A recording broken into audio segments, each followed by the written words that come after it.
Be sure to keep your fantasy team in tip-top shape with LOLesports.com. There you've got a plethora of stats, box scores, VODs, and player profiles to help you get an edge and take down your friends. And right now you can copy off our analyst homework with the article, Fantasy Love, Hate in Week 6. But right now, we're going to turn to our next match. And for TDK, this is only their second game with their full lineup. While Emperor has been in the competitive scene for a while, he's ready to make his mark here in North America.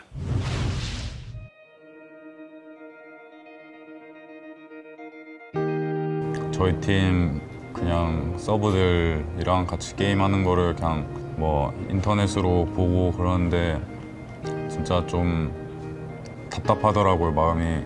그러니까 대회를 하고 싶어서 이 팀 선수로 들어온 건데 옆에서 같이 그 응원도 못 해주고 그냥 말만 할 수밖에 없으니까 그 부분에 있어서 좀 많이 답답했어요.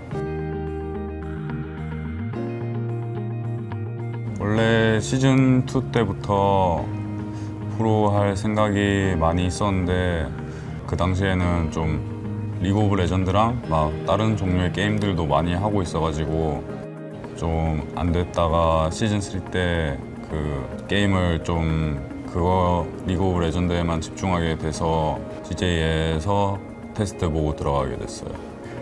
CJ가 엄청 다 두루두루 친하고 코치님이나 감독님도 그렇고 다 그냥 친형 같은 존재라서 엄청 재밌게 즐겁게 생활을 했던 것 같고요. 우선 CJ에 나오고 나서 팀을 알아보던 도중에 브라질에서 진짜 좋은 오퍼가 왔었어요. 결승전을 이기게 되면 미드 시즌 인비테이션이라고 MSI에 진출하게 됐었는데 결국엔 졌어요. 근데 졌을 때 진짜 좀 억울하고 분했던 거는 브라질 쪽에서 그 연습에 집중할 환경이 전혀 안 됐어요. 일단 생활적인 면에 있어서는 진짜 불만족스러웠어요. 그게 엄청 답답해서 화났었어요, 진짜. 좋은 기억은 없는 것 같은데 그래도 그냥 인생 경험한 것 같아서 후회는 안 하려고요. 지금 이렇게 미국 오게 됐으니까 잘해야겠고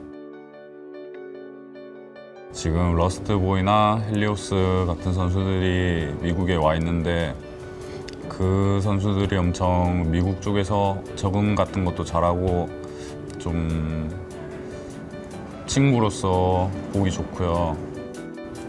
솔직히 리그 오브 레전드 프로게이머들의 그냥 최종 목표가 롤드컵 우승이잖아요.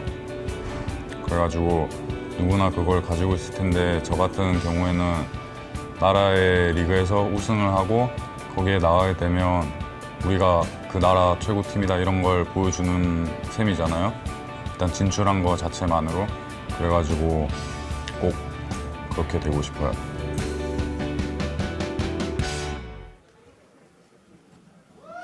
Awesome story to hear from one of the newest members in the LCS here in North America, and definitely dedicated to better himself and his team from what you hear there. I love his voice. I want him to narrate my life, which is it's a very soothing, deep voice that guy has. It's got to help in team comms as well. You have the right people to ask. Yeah. Just ask player relations after this. Let's see what Emperor can do as we make our way to our next match. It's Team Dragon Knights versus Team SoloMid. And TDK have only had one game with their regular roster now. So far, so good. You can say that for the time being. They took down Team Dignitas and denied them a piece of first. So one of the better teams to be taken down. Yeah, it was definitely their first and much-needed win. And it really helped their morale, but they definitely can't let up. To secure a playoff berth, we said that they would have to play like a first-place team. And here they are, playing against a first-place team. Yet again, Team SoloMid at 8-2 is sitting in first. All right, yes, even though TSM are in first, they're willing to settle for good enough right now here in TDK. So this week they're starting, or TSM rather, with Keith to see if they can improve on their winning formula. A change that has a lot of people scratching their heads. And Yeah. So Wild Turtle had a statistically good Yeah. week 5, but we've said it before and we'll say it again. TSM do not have the goal of just being the best in North America. They also talked about it in their documentary series. And the last time we saw Keith in the LCS was in the spring split. So he actually got a lot of attention with his 6 games with Team Liquid. Yep. Team Liquid went 5-1 during Keith's tenure, and he had the highest kills per game than anyone else for that split in those 6 games. And another storyline we have here is Lustboy. He's played with a lot of AD carries throughout his career, including Emperor when they were both on CJ Antis. So today, Lustboy, he'll be taking on a former bottom lane partner at the same time that he starts working with a new one. Wonder if they'll have anything that seems the same, or if Baylife has completely changed Lost Boy. We'll have to see.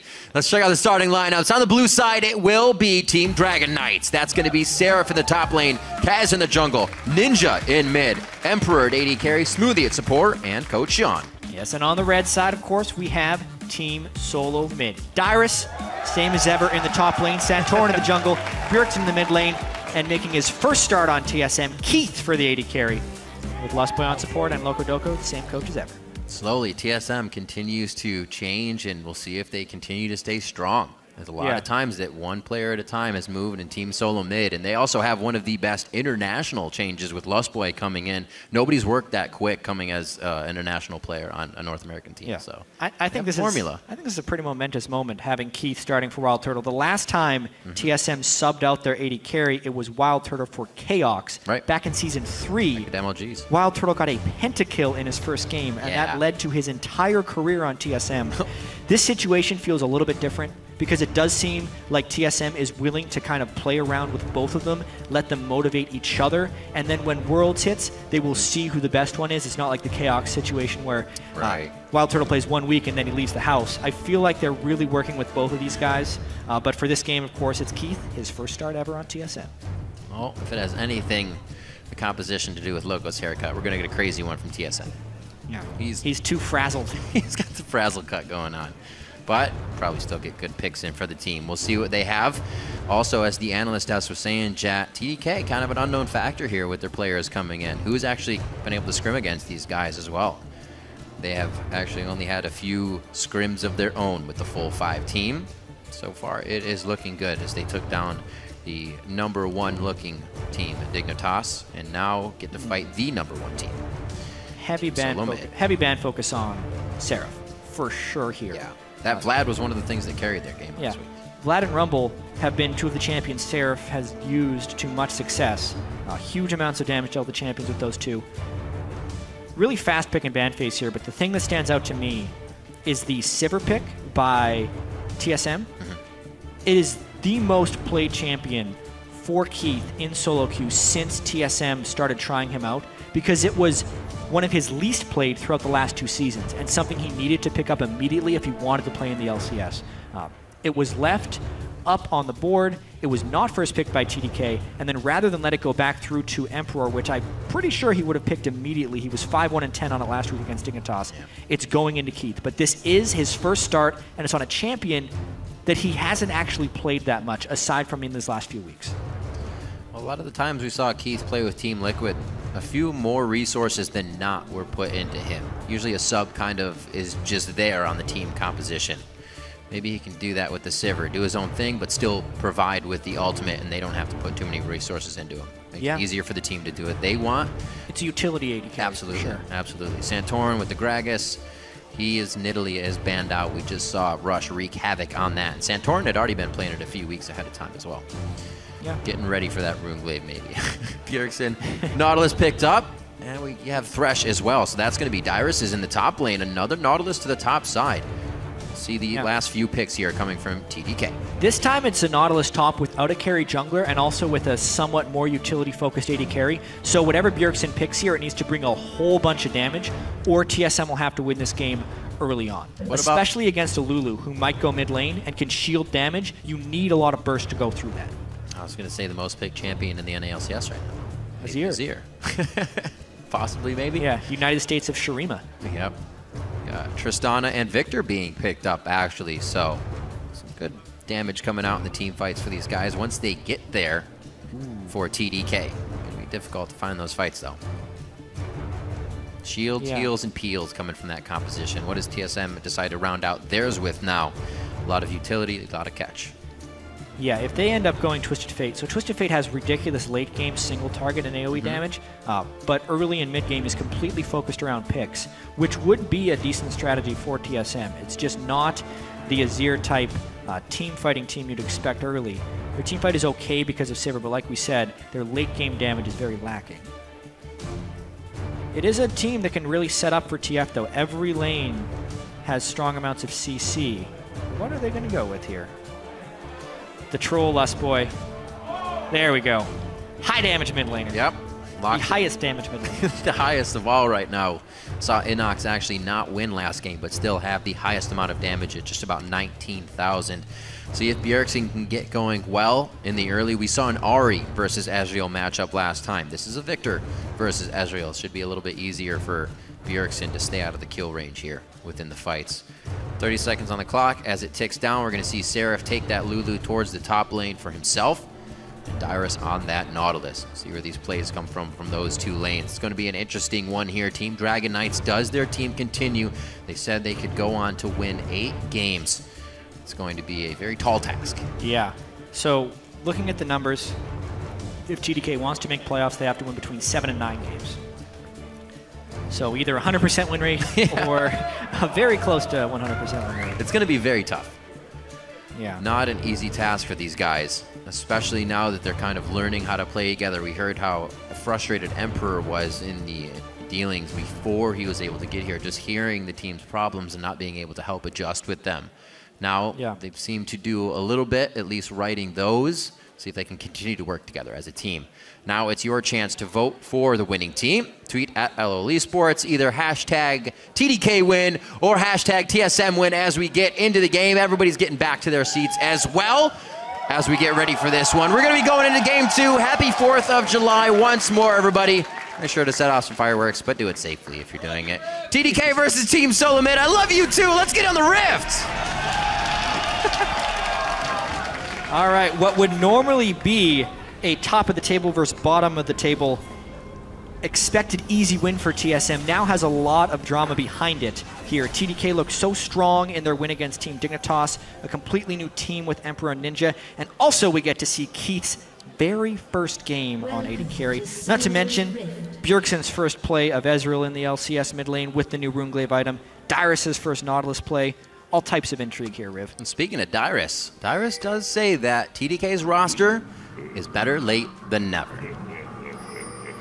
I think now that TDK has their full roster, they can now finally show NA what they're made of and that they're not a last place team. And so, although they're a little late, they still have a chance if they like end up steamrolling through some games and potentially like get into playoffs. Unfortunately for Dyrus, the first game that TDK really want to steamroll is this one. Emperor says they could win them all with the momentum of this game if they were able to win it. Yeah, and this is another one of these matchups actually in mid lane, since TSM is such a mid lane focused team, with Bjergsen actually doing 37% of the team's damage dealt to champions, which is the highest of any mid laner in the NA LCS. It's difficult for them to have this Ezreal pick since it does kind of have to get pushed around in lane. The Victor should be very strong against this. You have to keep very large distances between yourself and Victor in fear of getting bursted out, since once again the Ezreal can't build magic resist and Victor shoves very quickly. So the control in the mid lane matchup should go to Ninja's Victor. Here's his win against Dignitas. So he's playing that 2 times now. Definitely has the control over the mechanics. Hopefully it'll be just as good against Bjergsen. Like you were saying, Jat, that damage to the mid lane, very high. Or damage for the mid laners, this season I should say, very high on average. That's kind of suiting Bjergsen. He loves to carry, and if he can get champions, they're going to be doing the most, poking the most, and it works his way. Team SoloMid is going to be having a good day. Let's see what happens. Another 2v2 game. Things not be as explosive in the beginning if they give each other that much respect as they did last game. It's an incredibly similar start to last game. Right, yeah, both jungler top laners were doing the mini double jungle. It's actually pretty efficient. If you're just comparing it to when top laners would do their own camp with Smite or without, they're still getting the lane at level 2. They're also helping the jungler get through the jungle a little bit healthier and faster, because the top laner, since they're going to teleport back anyways, tanks the first camp or two. So it can actually be, even though you're doing default lanes, a superior start depending on your jungler. Evelynn is one who does struggle a little bit in the early clear with health, so therefore Seraph tanking early will help Kez speed through the jungle. Look at that. Now double buffs with nearly full health thanks to the jungle share. Same with Santorin. This is going to be Scuttle fun. Scuttle Crab. Who gets the Scuttle Grab, though? Oh, bottom lane. A little aggressive. Keith very, very close to a situation he does not want to be in. The Lantern goes back for a bit of a re-engage here, but there are no more auto attacks coming from Keith, and definitely a loss for that trade going inside of Team SoloMid. That was immediately time to party in that bottom lane. Both summoners got burned from Keith there. Just look at that. They do not have ward coverage for the Evelynn, nor do they have jungle backup. Oh, no, he missed it! Oh, that wasn't so smoothie. Not really. So what happened there is Smoothie was trying to flash headbutt pulverize combo. But the trick with headbutt pulverize is if you are not in range to do your headbutt, you will pulverize the ground and not headbutt anything. So when he flashed in, Keith was back just far enough to not be in headbutt range. You just look like a really angry cow. That was a kill. That was absolutely a kill. If Smoothie gets a little bit more distance in the brush before he decides to go for the flash kill, they completely have him. They really want to try and put Keith behind early here. But without the flash, the threat is completely diminished. Big missed opportunity there for TDK. Unfortunate. Nothing Lustboy would have been able to do, and they're actually trying to focus Keith now. The new member of the team moved in. That's the one they wanted, but can it hold him the whole time? He actually got a really nice spell shield on the majority of that damage. Is it a finalizer? The bomb goes off from explosive shot, and they take down Keith first. They came back for a rinse and repeat there. Wow, they absolutely did.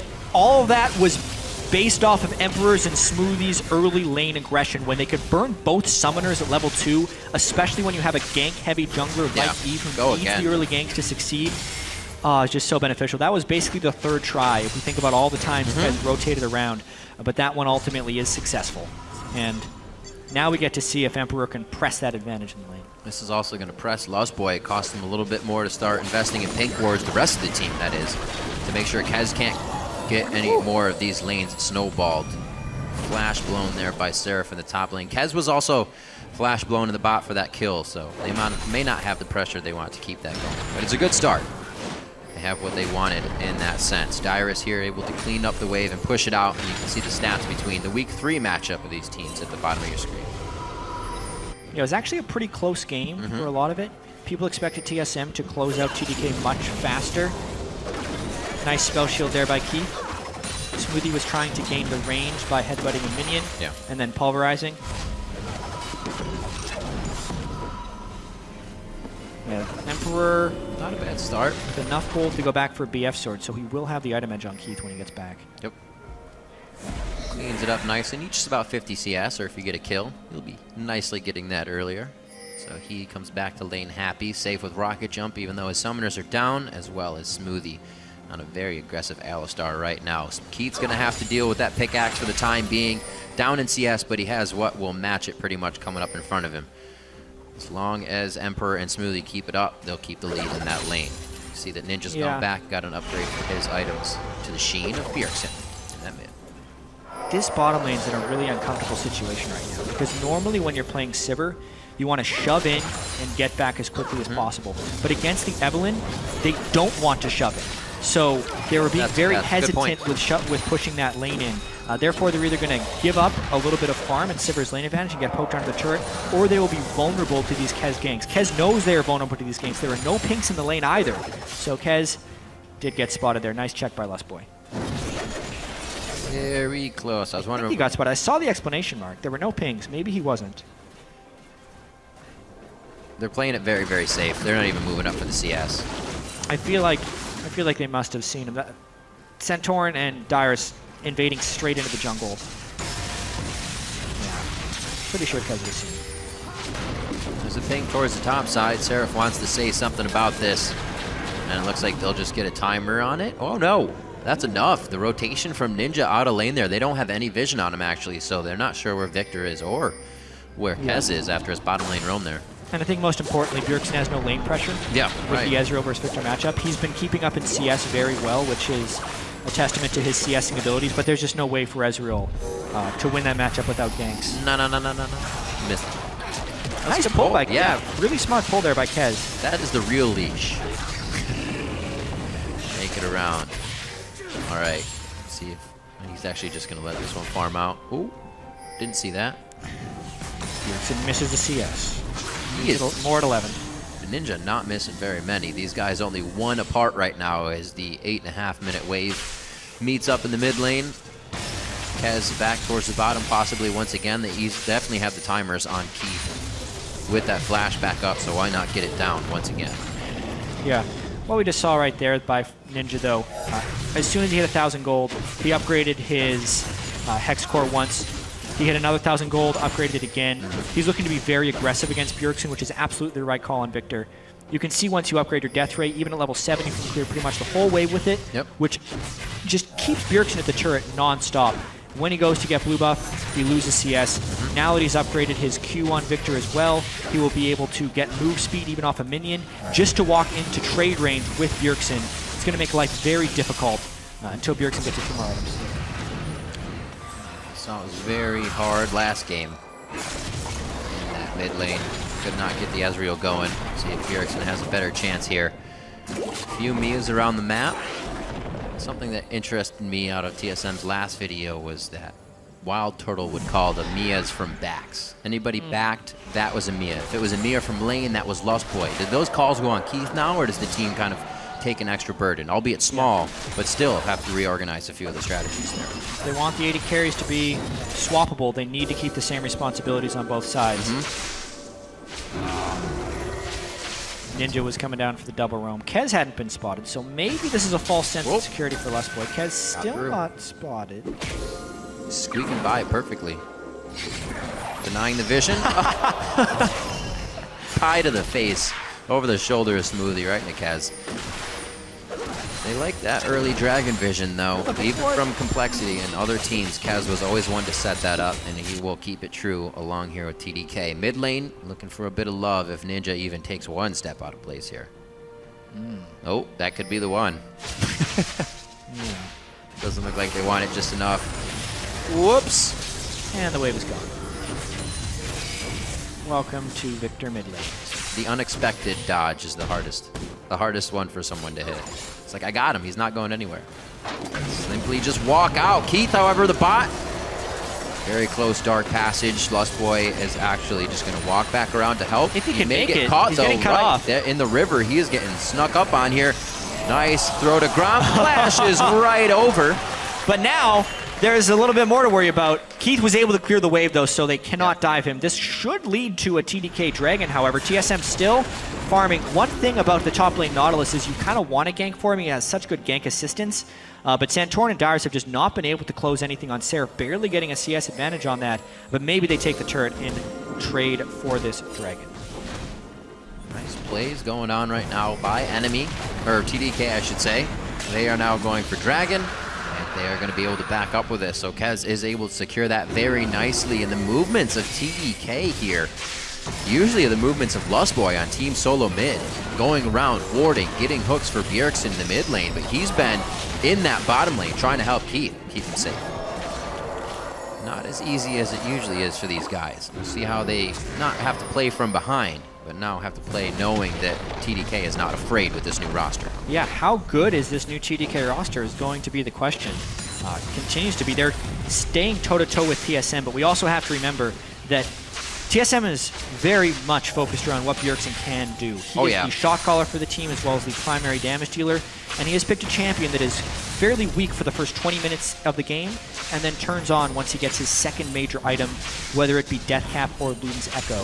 TSM is holding even in gold, down one Dragon with a decent amount of turret damage in the top lane. So even though it is very close and that's not what you expect from a last place first place matchup, we'll see what happens when we hit 20 and 30 minutes. But that hold, I feel, as you were talking about, or I should say, and that hold, is something that TSM, I feel, does better than anybody else. They can know that things are going wrong and completely stall it out. Stop it, bring the game 15 minutes later, and then win a team fight like nothing was ever wrong. Yeah, that's what they did against Team 8. They had a terrible turret dive early game, led to their largest gold deficit at 10 minutes of the split, and then they were able to close out the game. Now, of course, that is against Team 8. Against better teams, you're not able to do that. Yep.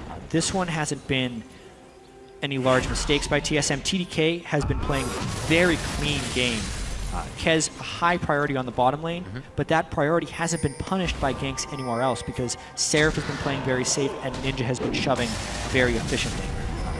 It's going to be a really interesting game as they get more into it, since the first bit has just been this passive farm fest and then kind of feeling each other out. Chat, no one ever takes the lantern. I don't get it. I just don't get it. Just take it. We need more signs on it. Maybe some particle spam. Anyway, we'll see what happens with the rest of this game. Maybe somebody will take a lantern. We haven't seen these guys in the top lane too much. 101 to 112. Whoa, Emperor going hard here. I was actually just about to talk about this guy. The focus to him to get him kill #1 in the game, and he uses that already. Guy looks like Uzi here on Tristana, jumping in, diving at people. But he's doing his own thing. Yeah, he's Emperor. They're really trying to punish every time Keith pushes the wave on Sivir, which is exactly what Sivir wants to do. It puts him in this lose-lose situation. But the CS is still very close. It's only led to 1 Dragon. TDK, if they want to truly punish that, they're going to have to either deny CS, kill Keith repetitively, or kill the turret. So now we might see a bit of a shove. And that damage is starting to come through. Oh boy, don't stand there. Oh, flashes out. Oh, the Chaos Storm goes down. Bjergsen gets baited into the trap. Man, what a nice collapse there by the rest of TDK. Smoothie gets the flash headbutt pulverized combo. This time it gives the second kill of the game to TDK. It also leads to a turret. And with Bjergsen down, that could also be the mid turret because it was very low. This could be a swing for TDK to have a big lead in this game. Really nice play by them there. Had me off guard. I was tunneled into Ninja's making a mistake. And I have full vision of the mini-map. He knew what he was doing. Busboy can't defend it enough, unfortunately. Turret goes down 2-0 now for TDK, and they have grabbed themselves a 2,000 gold lead. Yeah, so it started off Bjergsen landing all of his poke on a Ninja. He did as soon as he channels flash it. Nicely. Great flash by Ninja, and then also Bjergsen missed his Q. He missed his Q on it, was essentially a stationary target. Maybe he was expecting a juke, but a small misplay by Bjergsen at the end there. Yeah. And because he channeled his ultimate, it gave collapse time for Smoothie and Kez to go and get him. What a sweet play by Ninja and TDK in the mid lane there to turn it around. Really working together across the board and helping everybody to get some kill participation in the game right now. First one was bot, next one was mid, and Kez has been a part of both so far. 15.5 minutes in, Dragon 1 has already gone over to TDK, and we have a 1.5 left on the next one. Kez and the team have already put a litter of wards down there in that area. Keeping very nice deep wards to make sure TSM can't get back in. But Lustboy's on the roam now. We'll see if any plays can be made due to that. Any hooks to get them back in the game. That's some good burst. Yeah.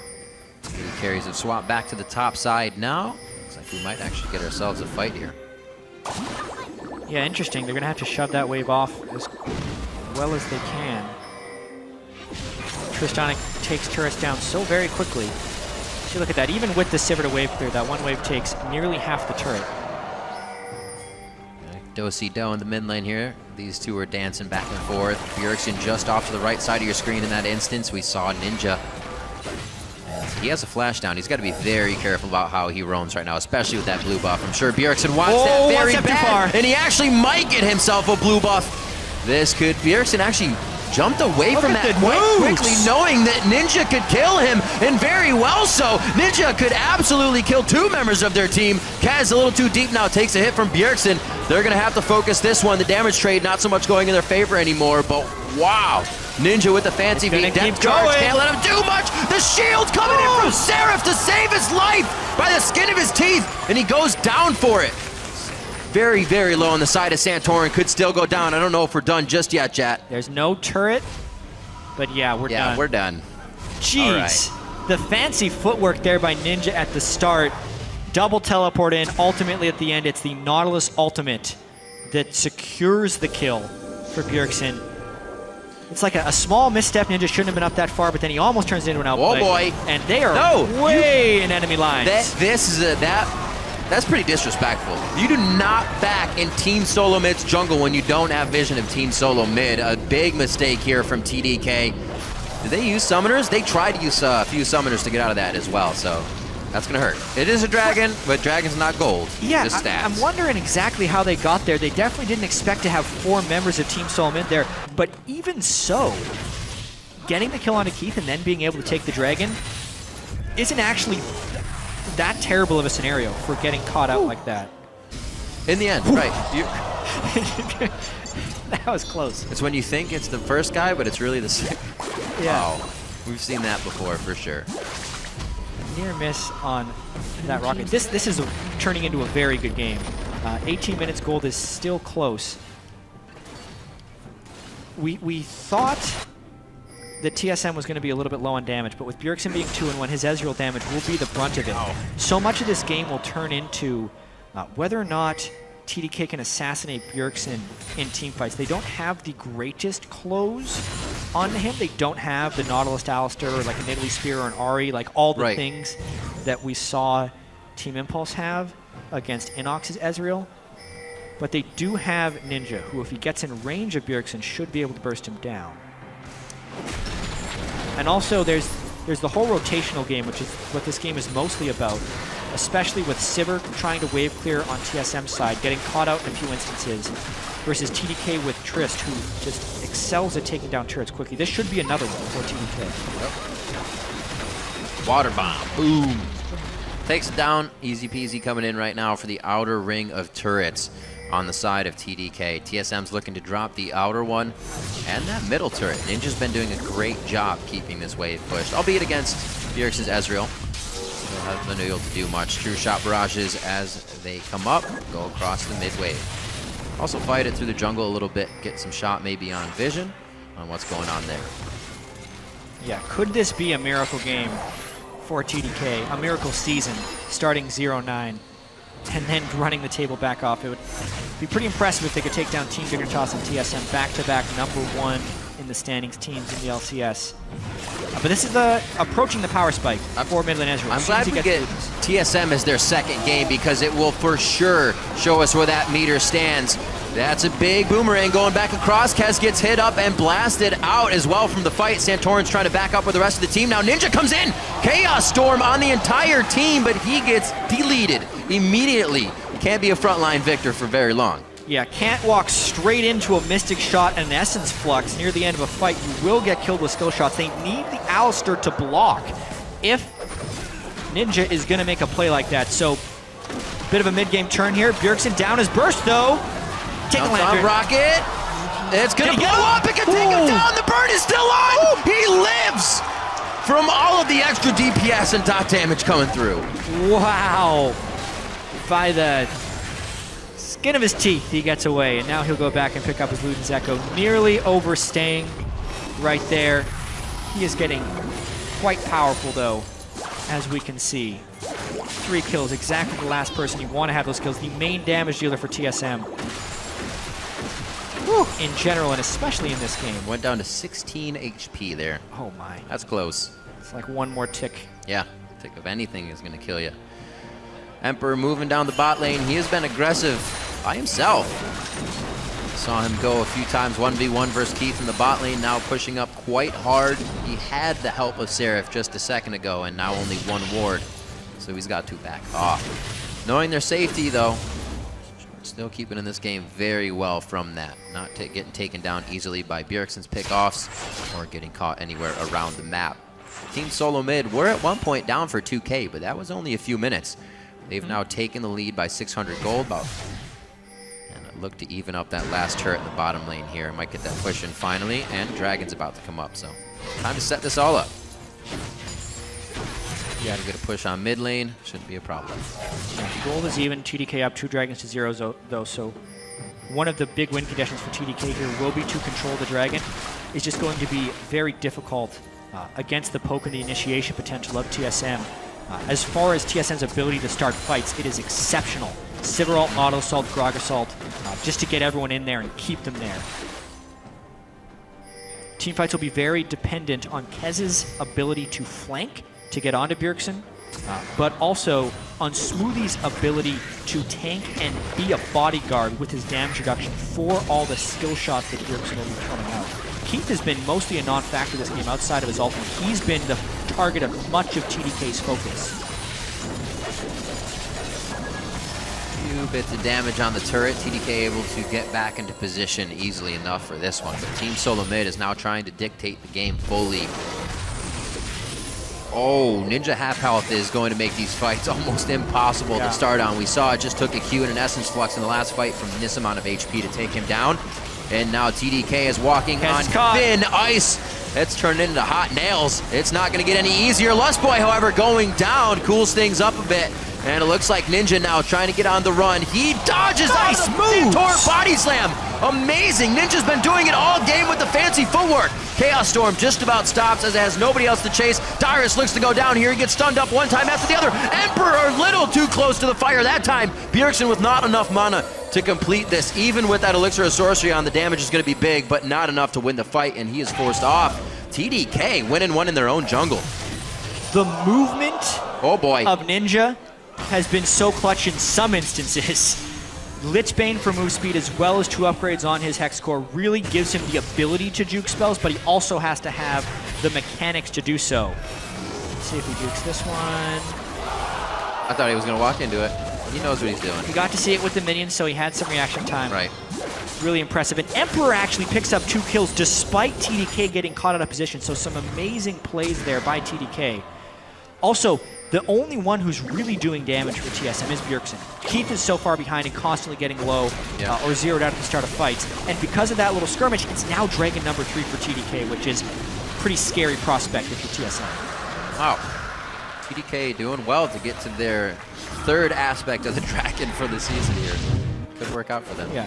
So Kez completely caught out here by Dyrus. Let's see how he ends up escaping. See, no one is there really for damage. Keith throws a Boomerang Blade in and that's it. And here, it's smoothly blocking. So Ezreal cannot shoot through him. The Qs barely do anything. Therefore, and Keith is around the other side. So Keith was chasing a dream instead of going after Ninja right here. Therefore, it's TDK that actually has the better coordination in these team fights. It's a very chaotic jungle team fight, but they are the ones with target focus. And they narrowly escape in so many instances. Headless. Well, hopefully they can do away with the narrow escaping and the fight winning. It's going to be very hard if everybody's walking away with slivers of health to push any of these turrets. And the game is going to only go later and later where TSM has the better fight mechanics. I think still a pretty unknown TDK roster once these two have been put on the team. Yeah, the gold. Definitely different power coming out of the AD carry for what Latman is to Emperor. Yeah, much different. Emperor is a huge upgrade over Latman. He had such a carry performance on Sivir against Team Dignitas, and he needs to have a carry performance here on Tristana, having 80% of the team's kills.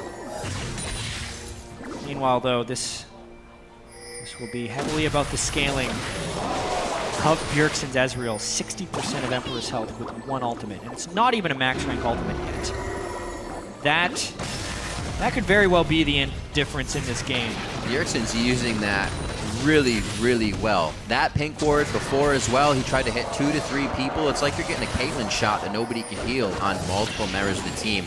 And he's doing it from really far away when they're grouped up around clearing a ward and they think they're safe. And it's always helping them to get the aggression on these fights. If they get in place in time. Oh, but this is the danger! Everybody's healed up now.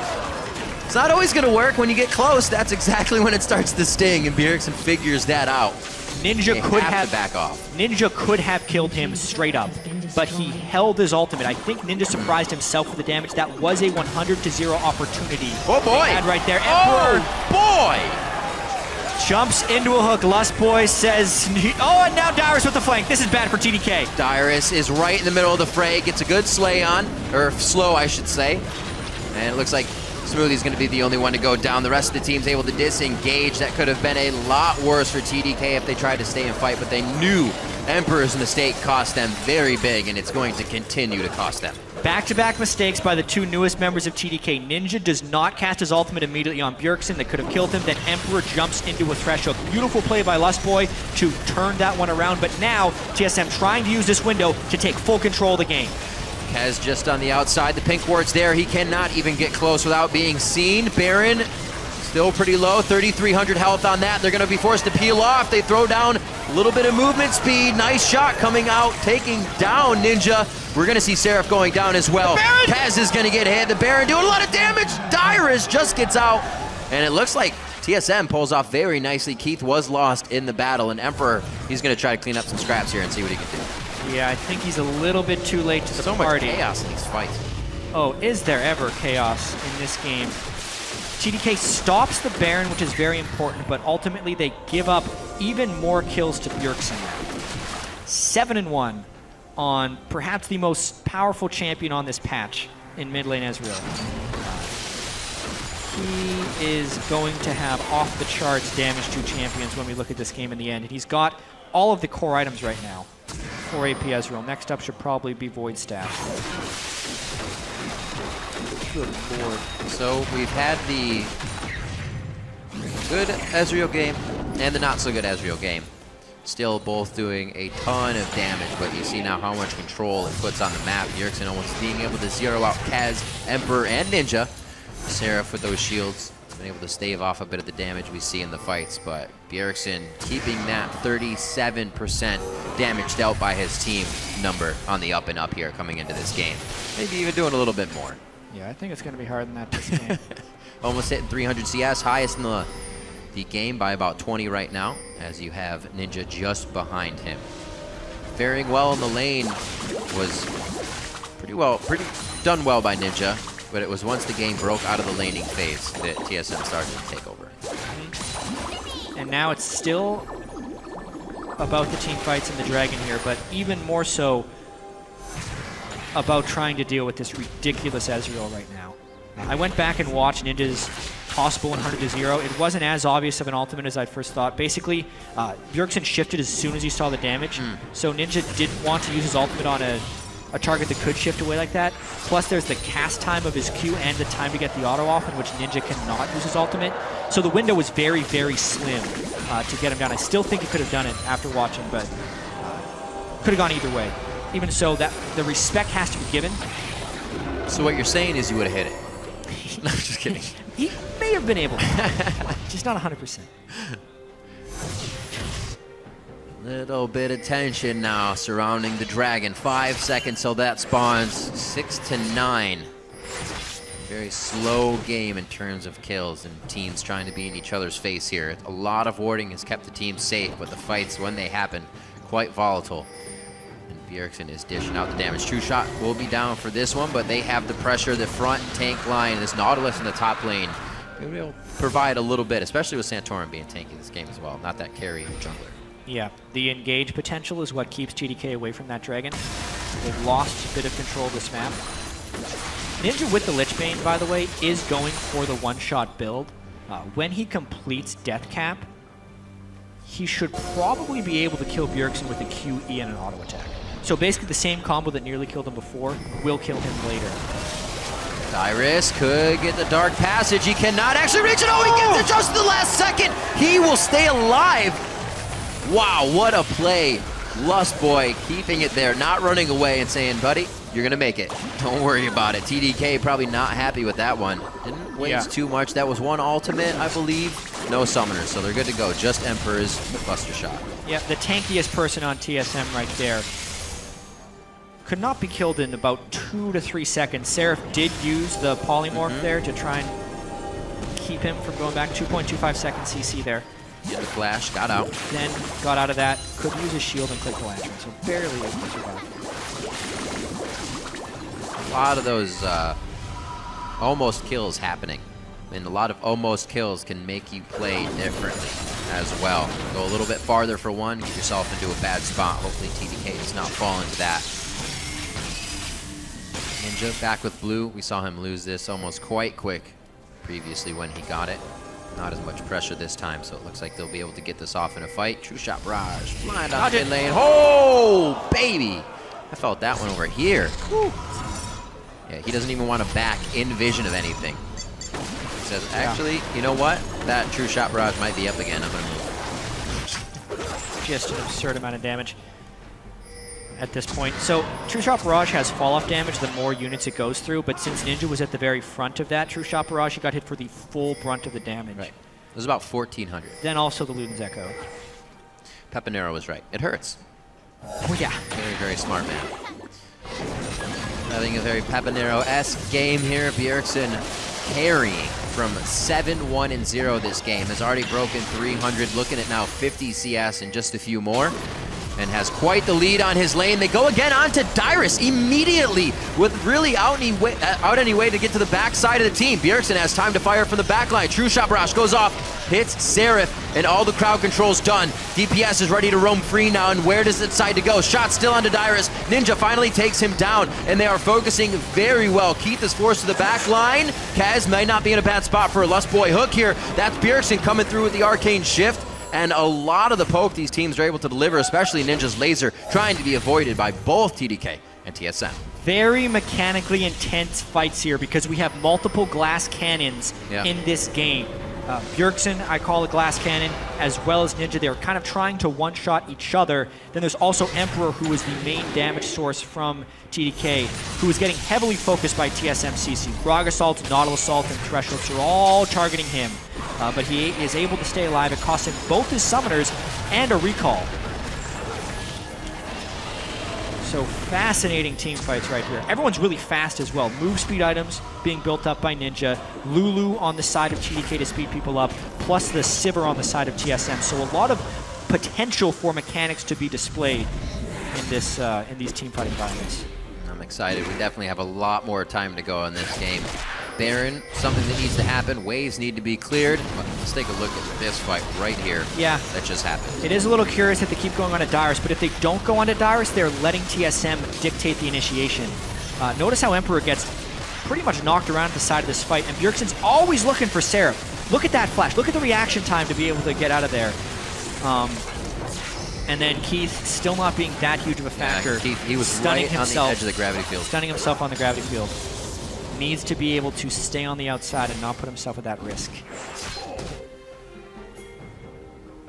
But once again, a lot of things just zoning people out this game, whether it's the Victor who now has the death cap. This is Bjergsen is sitting on, he does have magic resist blues, so it's not quite as bad as before with just 30 MR. I think Kez knows they're in there, TSM. They're trying to sneak this. This is Kez being bold. 3,700 HP. Walked out on that one. Whoa, Smoothie tried to go hard on Dyrus there for a quick second. Actually looks like he got hooked in by Dyrus, I should say, and then took some extra damage from the team. That was not the TDK initiation. But they did want to disengage, and they make their way to mid lane. Good line of wards from each team, letting everybody know what the direction is of the enemy. Right now, it looks like more pressure back onto the Baron pit. If they can hide in here and get at least the initial engage, TDK feels like it's what's going to win it. They have to be so careful about eating an Ezreal ultimate in this open area.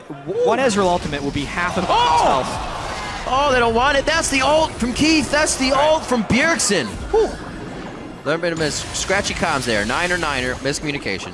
That's a lot burned by TSM, and they needed to save those things. TSM already had a giant wave building in the bottom lane, so if they would have held on to their ultimates, they could have pressured Baron with those for a potential fight. Yeah, since now Emperor is now free to go take that wave, instead of having Seraph having to go down there and burn his teleport, because TSM is not going to contest a Baron, being down Sivir and Ezreal ultimate. It's working out for Emperor. Last time he went down here to clean a wave, Dyrus was here as well. They're moving well off the ball and figuring out where TSM is. Now have them into the mid position. This is the fight where TDK has that choke for the gravity field. Choke for the laser. A lot of damage can come out here for them, but Bjergsen also looking to utilize that True Shot Barrage in an area just like this. They stay safe. Dragon's going to be pulled out here. See if they can entice TDK into something that falls in favor of TSM.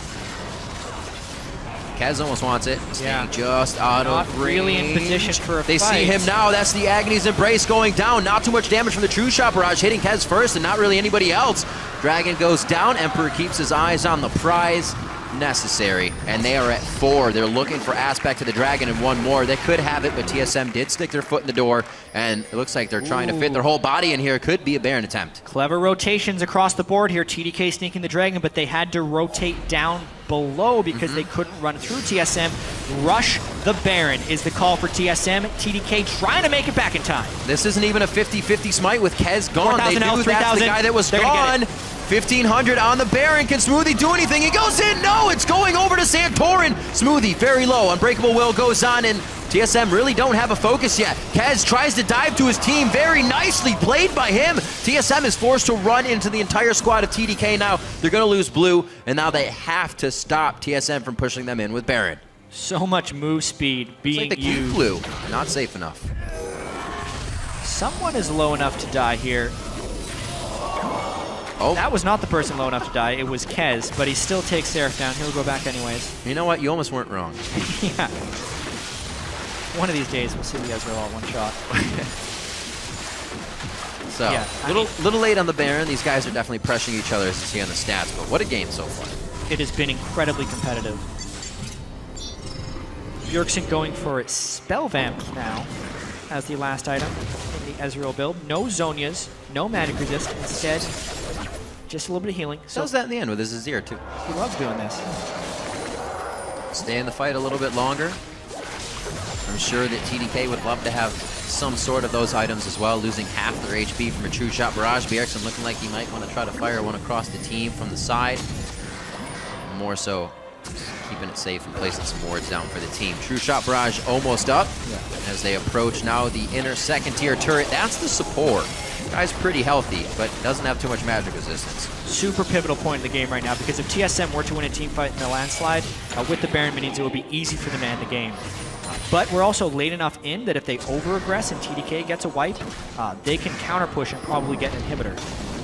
The main thing TSM wants to do here is play it safe with the Ezreal poke, not fully engage, and get these outer turrets down for a gold advantage for the later fights. Oh, Dyrus being annoying on Nautilus. Just anchor toss away if you even try to go hard on him, but he is working the split push for the team here as TSM stays back in the mid lane. Dyrus still focusing on the bottom turret, and now this is where we could actually see this TDK team start to fall apart when they don't definitively have a lead. They have to shot call from behind in the organization. They have not, or in a part where they haven't organized enough to do that over and over. Oh, he wants Bjergsen. He knows his Arcane Shift is down. He was trying for the one shot, but he missed him. Flash away from Bjergsen. Might have just cost himself the life. Wild Growth goes out. Boomerang goes across. True Shot Barrage for the finish.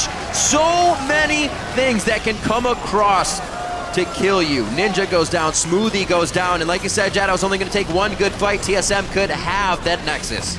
Yeah, Ninja and Smoothie down. Baron buff still on TSM, all 5 members, but no super minions right here. Just a 3-wave minion in here. It's true. They're definitely going for it, though. Not much damage up on TDK. Emperor is still there, could put out some good shots, and they, on the side of Team SoloMid, are going to have to respect this. Backing out for now. Where do they decide to go? And it does not look like they're going too far. They're actually going to start walking down towards the bottom lane. Yeah, Bjergsen. Baron just wore off as well. Yeah, it was an over-aggressive play by Ninja, but I know what he was thinking. No Arcane Shift on Bjergsen. Wasn't respecting Bjergsen's ability to flash away. He cannot get the Lich Bane proc off, which is what he would have needed to kill Bjergsen. It ends up turning around and being a huge cost to the rest of TDK. Whoa, whoa. Nice damage from Emperor, though. The Lulu on top of the Trist is huge. Do anything to really stop the damage on the turret. That means it'll be whittled down one time after another. As TDK hope to be able to stop this. Back to the mid lane, doing everything they can as a team here to get these waves pushed out. 8,000 gold down now. Once TSM takes that lead, they do not let go. And Bjergsen in the mid lane is completely carrying this game for the team. Everybody's been able to participate in these kills at the end. So to be fair, the team comp was built around this. Oh, for sure. It's a ton of utility, and then just having all of your damage on the mid laner. So it is fortuitous that he was able to get the last turn on those champion kills, and has now maxed up his item build with a Hextech Gunblade, by the way. I like it. I like the choice. Gives him an active. Yeah, good. So it's pretty much Ninja chases him with Ghost again. He can just pop him in the face with that. That's the hope. If he doesn't get one shot. A Banshee's Veil also would have been a good choice. Yeah, to make the one shot not possible. That was the way of Emperor. He felt that was necessary. Yeah. Not too much magic resistance all around, really. They said, hey, get the Aegis out, we'll be all right with that. But it still stings a lot. There's not much you can really do past an Aegis, especially when you're trying to get the items that equal the damage of the team you're fighting. So being behind here really, really hurting, especially with FLICKR since Ezreal being so strong. Oh dear. Hot damn. And with Dragon up at 33 seconds, that may prevent TDK from getting Dragon number 5. Home guard teleport coming in for Darius. They want the game now. Oh. Not giving him time to recall. Pops all the Banshee's Veils. If there were any, Emperor goes down first. That's the Trist. It's going to be Ninja next. Does he go down? No. Ignite. Actually stays alive. Gets the shield coming in from the Lulu. Seraph able to keep him there, but Smoothie was already too deep. Team SoloMid grabbing everything they want right now and slowly making their way across the map. No need for them to push, they say. So let's grab Dragon, get our waves pushed, and we'll do this fundamentals. You can just see the power of the True Shot Barrage and why this AP Ezreal will just gain so much prominence, I think, in the future, because every 60 seconds or less, because that's the cooldown of True Shot Barrage, and you can reduce it. You can reduce it when he lands Mystic Shot. Every time he uses that, it has the opportunity to swing the game. It just has to land on someone, and it basically forces a recall right away, which is what TSM used to pick up the Dragon there. I mean, just the one. There goes Ninja's health. Now, he's going for the one-shot build. No magic resist on him either. Seraph just having the Athene, so of course he's going to do a bit more. Then Darius just comes in knowing that they're going to try and recall. Forces the fight when TSM has a huge advantage. Lustboy does go down, but they pick up kills onto Emperor and nearly onto Ninja if not for that Seraph shield. If that Seraph shield didn't come in, TSM may have just pushed down mid lane with super minions and won right there. Simple plays from TSM. That nice ward that was placed down by Krugs, placed inside the jungle camp, as you would do an Eve, the one giving Darius that spot to get in. So still trying to keep eyes on Kez, and it actually turned out to be the way that they get a very nice win in the fight. 11 seconds on to Baron. I'm sure TDK is going to be pushed up against the ropes on this one. Team SoloMid already taking full control of Pink and Vision wards in that area. See if TDK can make TSM march to the beat of their own drum, though. It does look like they're trying to make a team move here. Yeah. Maybe just to clear wards. They definitely need the team, however, to do that. Darius so big. He is a rock right now. You would hope that, well, I guess the Blade of the Rune King isn't finished. I was going to say you'd hope that Emperor would be at least chunking him a little bit. So there's a good dodge. Ezreal misses. That's pretty critical for this upcoming engagement with Baron being live. So TDK almost wants to fight right away knowing that Ezreal is down.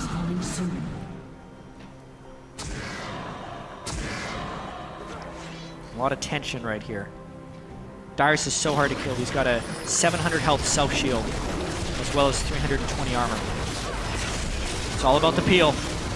Right into the fight, pulverized right onto Santorin. They push Keith back into the pit. Baron actually has stopped aggro, though. And it does not look like he'll take any damage. Ninja a little far forward, gets knocked back as well. Who is going to be winning this fight? Lustboy goes right in with the Righteous Glory, plays everybody backwards. Is it in range for Team SoloMid to keep the fight going, though? Kez can't get in range, neither can Seraph, and it's only Smoothie that's gone down in the initial fight right when they engaged. Ninja flashed into that fight, unable to find a one-shot of any kind. And yeah, TSM has such an edge on this. This Baron is theirs. Has no flash, no range. The 50-50 is not a chance for the Evelyn to come up and smite. And Baron once again goes over to Team SoloMid, the second of the game. Aspect of the Dragon still looming here for TDK. If they can get that right timer, though, it will really be a game changer and something that could turn the game on its head. Yeah, it's actually true. Bjergsen has been item capped for a while now. Right, so he's not getting any stronger. Meanwhile, Banshee's Veils are being completed across the TDK carries, which will really diminish his threat on Ezreal. But that last fight was an example of kind of how strong TSM is. Yeah, still. Able to do still a lot of damage. When they get capped out on items, they return to mechanics to make things work. Yeah. So here is the defining moment of the game. Baron buff for TSM, looking to make a final push. Re-hitting that mid inhibitor. You really have to pay attention to the next True Shot Barrage. If it lands, it allows TSM to probably take down 2 inhibitors, just the poker one, if it lands on a carry.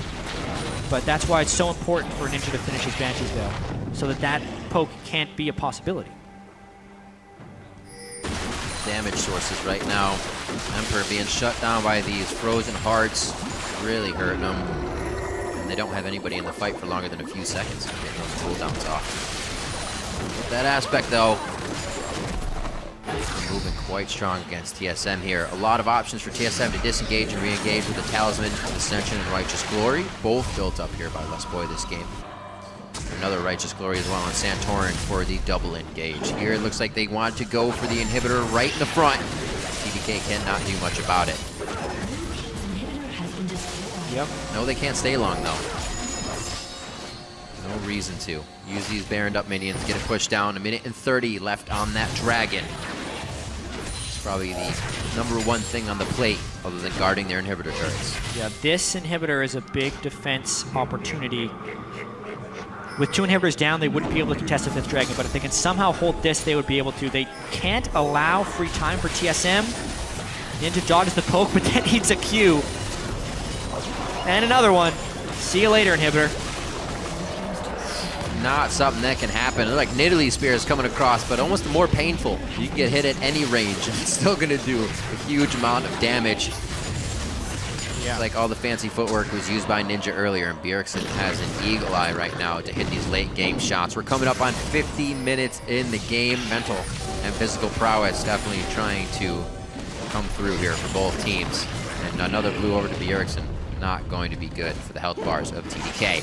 30 seconds on that dragon, and TSM is even pulling TDK to the top side of the map. Yeah, maybe they don't even think about this dragon. They threaten a 3rd inhibitor right away while they still have this Baron buff.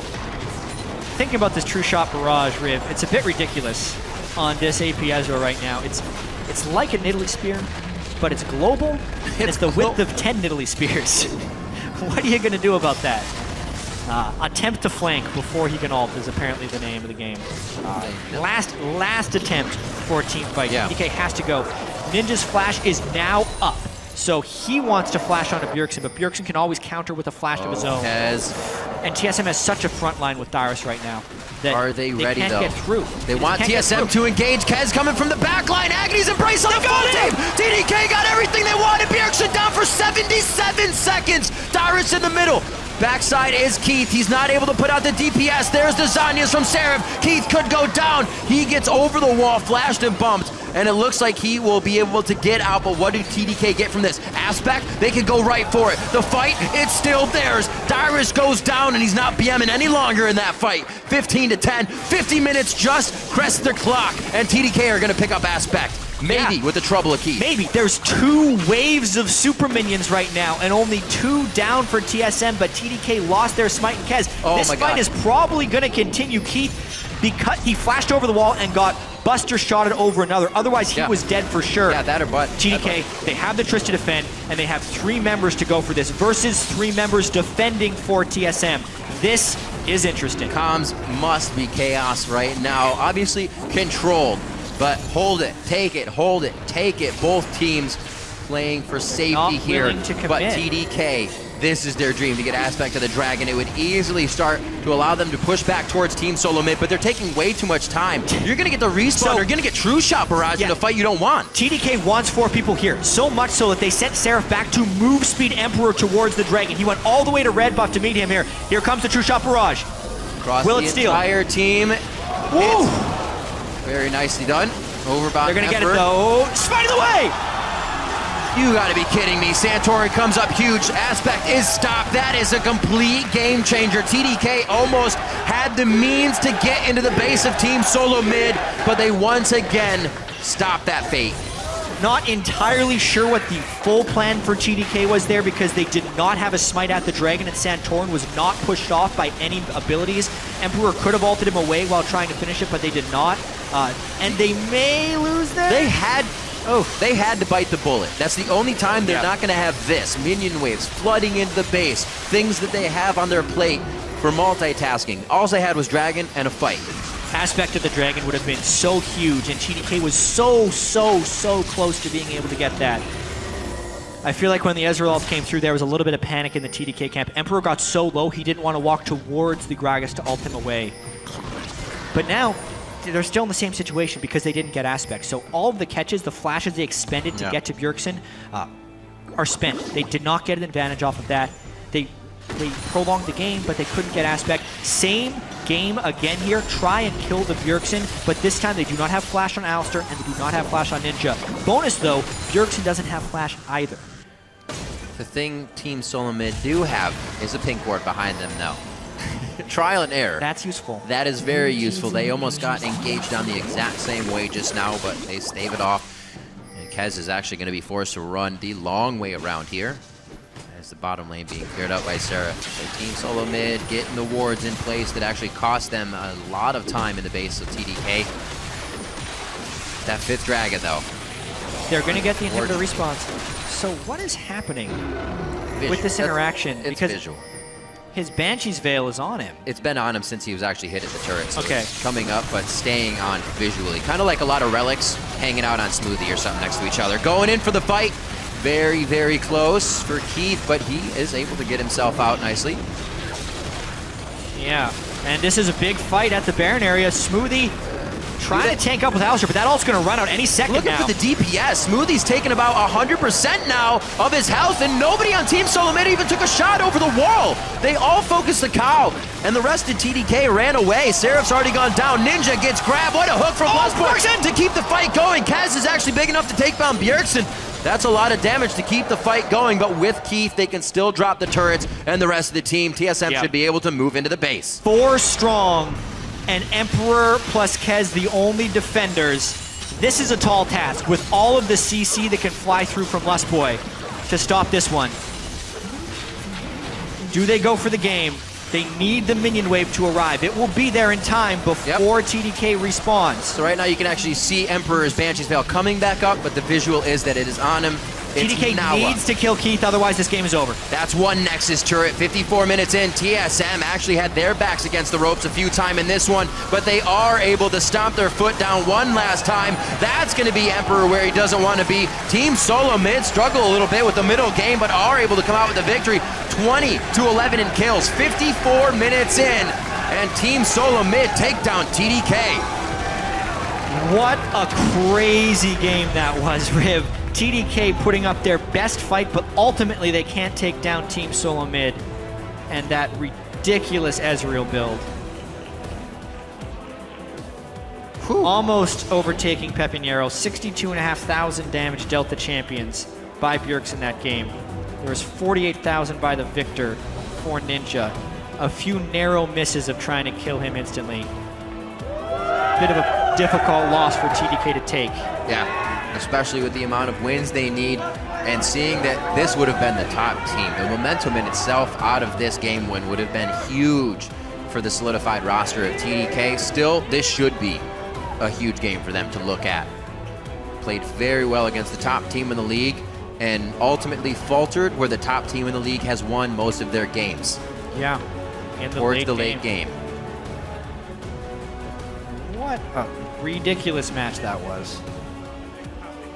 2 of them starting off 4th of July weekend. Very nicely done.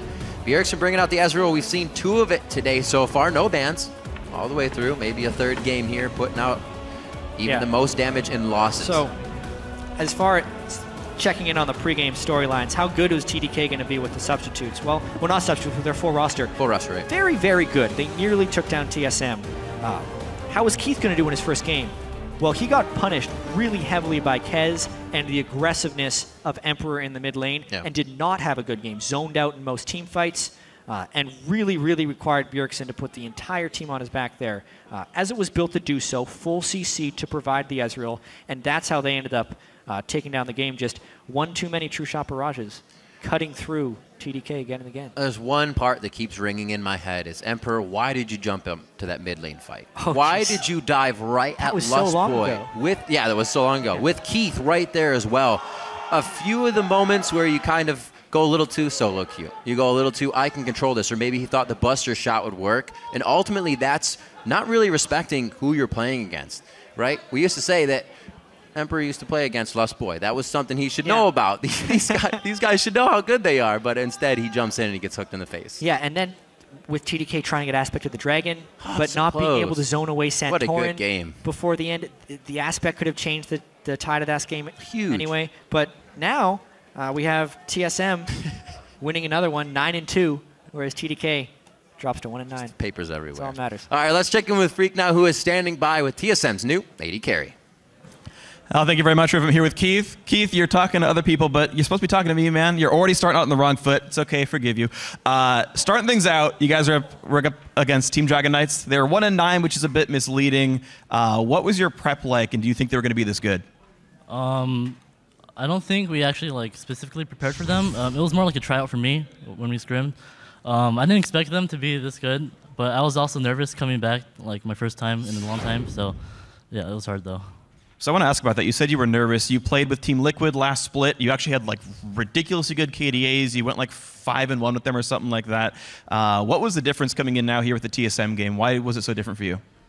I think it had to do with the amount of time that I've been out because when you're not in LCS for a long time, you probably lose the feel of it, and that's what happened. All right, so getting back into the swing of things tomorrow, next week, you'll do a lot better? Yeah, hopefully.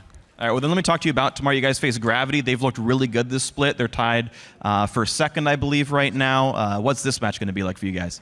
Gravity is actually a really good team, and I'm good friends with Altec, so I'm just going to try my best this week and hope that it's a fun game. I hope it's a fun game. All right. Fun game. I assume you hope you're going to win as well? Winning is a plus. Winning is a plus, primary goal being fun. Keith, thank you very much. Congrats on the win. And we're going to send it over to the NA LCS to break down that game a bit further. Thank you, Freak. And gentlemen, I want to talk about that man right there. Keith, let's just make an assessment of how he did in this first game back into the LCS and on this new team, TSM. Yeah, he's been outspoken about how he's not the hugest fan of Sivir. Yeah. And he was going against an Alistar Triss combo that got an edge on him early in lane. But, he was the Sivir. He brought the speed late game. You have your Sivir ultimate. There you go. He had some really good spell shields as well on Alistar combos. So. Right, but we did see kind of that lackluster laning phase, as you mentioned. TDK was able to get an edge on him, and that has been our concern coming in, that the TSM's going to have to find a way to shore up that weakness for him to really excel. Yeah, he's a team fighter. So you're going to throw him into any late game team fight, and you're like, all right, Keith will do his thing. He'll ultimate. Even when he's playing Jinx and things like that, he'll use his positioning to his advantage. That's pretty much his biggest strength. Shoring up that weakness, though, he can learn a lot from Turtle and from Lustboy on how to lane. It's just going to take a lot of time to do so when he's picking up new champions, kind of new champions, I guess, like Sivir, learning matchups and how the matchup kind of waxes and wanes with levels and power spikes. We'll have to keep our eye on him to see if he does improve in that area. But hopping over to TDK, because I think that this is the team that we really should focus on coming out of this game. Kobe, you mentioned they're going to have to play like a first-place team. They're playing the new first-place team today, and they really did show up for this match. Yeah. I mean, the early game was great. They had great individual plays. Their coordination was really strong. They did falter in the mid game, though. Obviously, there was the blooper play of the Tristana hopping forward. But even on top of that, some of the team fights that they had, they were a little bit hesitant and unsure if they could fully commit. So they would waver around a little bit and take some damage while they're waiting around to decide what their plan is. Yeah, because of AP Ezreal. I hate that so much. That just feels so bad to play against, and even watching it, I feel sorry for everybody. You have to dodge every single ability, low cooldowns. If you take one of them, you're pretty much knocked out of the fight. They were doing a good job of dodging a lot of the abilities, but this is the reason also why when you play AP Ezreal, you lock in your front line first. Yes. TSM, they first picked the biggest people that they could possibly get. They wanted some giant bodies in front of Bjergsen, so it makes it hard for you to get back to Ezreal. The Nautilus top works so well with it, builds full tank. He's just going to be a giant CC bot in the front and pull some dance moves off. Dyrus went back to his Singed days, and he played with the emotes as well. Right, you've got the Gragas and the Thresh there too as well, just to make it even more difficult for you to get to the back line.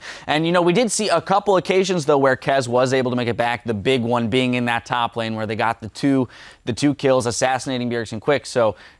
But there didn't seem to be quite enough tools. Like TDK needed one more tool to get onto Bjergsen in other fights. Yeah, it's one of those things where I think I was talking to Freak on the desk here during the game, and he was like, you think Vi's going to come back because of this? Because you need things to actually go ahead and catch Ezreal, and you don't have enough tools at that point. And Red side last picking Ezreal with his own escape, and you already drafted a tank line. You have to see that coming ahead of time, or ban it out, because otherwise you're like, we didn't draft enough to actually play against an AP Ezreal. The flank was cool, I liked that, but then the second fight afterwards that you saw, Lustboy was in a position to lantern him out. regardless. He's like, oh, he got caught. You can E away to my lantern. You're 100% safe now. So there's just so many things that an Ezreal can do in these situations. And if you're on red side, it's just a wonderful pick all around. Like, you have to draft against it at the start and then play around it. It's so difficult. I think people are going to start banning Ezreal. If not this patch, the next patch for sure. Yeah.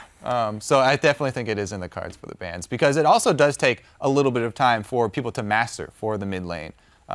Because it is different from a Trinity Force regular style Ezreal. Well, without a doubt, a very exciting second game of the day there. TDK definitely showing up, giving us a reason to believe they might be able to make this miracle run into the postseason. I'm really excited to watch TDK games now. I'm excited to watch a wider variety of these games to be like, yeah, can TDK actually step up? And I loved watching them today. I loved watching them against Dignitas. I want to see what they can do when they move forward. Well, luckily we get to see them again tomorrow. Now throw another dog on the grill, because we've got more LCS action coming your way. When we come back, the new Cloud9 roster. We'll try to close the gap with Team Liquid in our next match. Stay with us.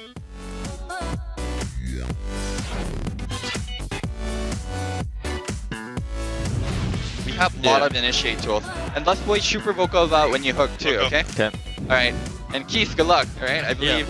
Ninja with the fancy beat, depth charge, can't let him do much. The shield's coming in from Seraph to save his life. Take a on Rocket.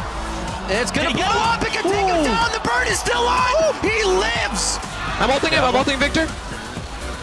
I got it, I'm coming in. Smoothie. Nice. Hey, go mid. Speedy in. Go. Nice.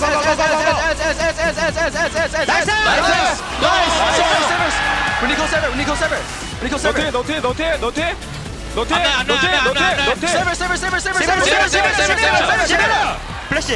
But they are able to stomp their foot down one last time. That's going to be Emperor where he doesn't want to be. And Team SoloMid take down TDK.